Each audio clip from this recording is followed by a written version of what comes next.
Hello there, nice to see you all again.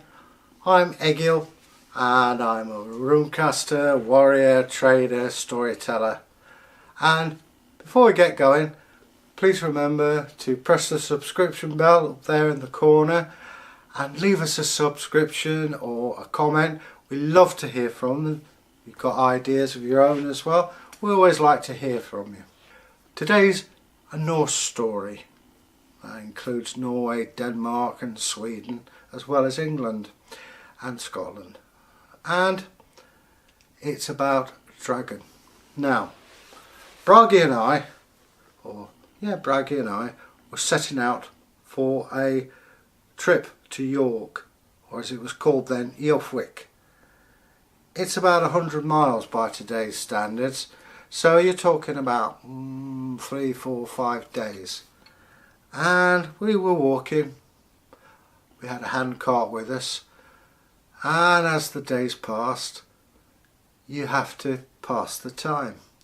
We'd told riddles, we'd stopped at various mead halls and taverns along the way.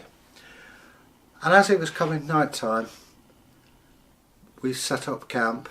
There was a nice fire going, we'd had a few hornfuls of ale. Bragi told me, "Hey, I remember when I was coming here myself and I saw a dragon."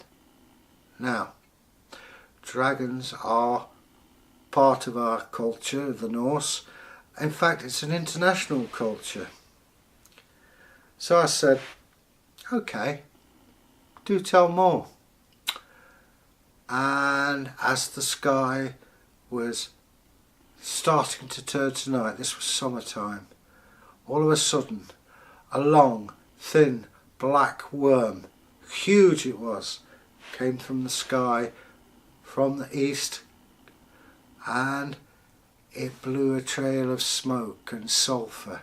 Its eyes were red, yellow, and they kept changing colour. But it seemed to ignore Bragi, and he was very grateful of that. Let me tell you, I don't blame him. There are terrible tales told about dragons, and this one, it flew, and obviously it had wings, but it was dark as pitch. The inside of his mouth was red and his teeth yellow and foul, and the breath that came from him came straight from hell.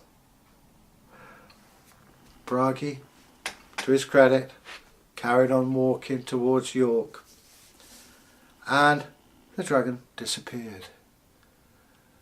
And then Bragi spoke to his dad and said, "Dad, I've just seen a dragon." "Whoa, that's interesting," said his father. And he said, "It either came from the White Christ devil or it came from Loki. Either way, it isn't a nice thing. But bear this in mind, Bragi," said his father. "He is probably guarding a hoard of treasure. Now, when you've got nothing else to do, you might like to find that dragon and trail him, because there could be untold wealth." Then his father took a sip from his horn and said, "Of course it could mean your death as well." "Oh, thanks, Dad," said Bragi. "Think nothing of it." And that is the tale of how Bragi saw a deadly dragon. Now, do dragons exist? If not, they should do. Always great fun to have a story about dragons. Now, till we meet again, I'd say to you goodbye.